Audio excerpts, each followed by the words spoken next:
અત્યારે સમય પ્રમાણે બાપુ બધું સારું થતું જાય. નેતા હારા આવ્યા, આવા સંતો હારા આવ્યા. આ આપણે જે વળામાં આવ્યા છીએ ને એ ટોપના પેટનું આવ્યું બધું. હાવ સ્ટેજ ઉપર કલાકાર જુઓ તો કીર્તિદાન ગઢવી, દેવાજભાઈ, કેવા બધા કલાકારો, એ બધા ટોપ ટોપ ટોપ. સાજિંદા જુઓ તો તોડી નાખે એવા.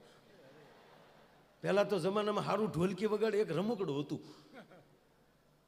આજ તમે જુઓ સાજિંદા એટલા સાઉન્ડ, આ ભટ્ટના સાઉન્ડ સોયત્રા કાઢ નાખે. ક્યાં વધાવો એને તાળીઓથી વધાવો.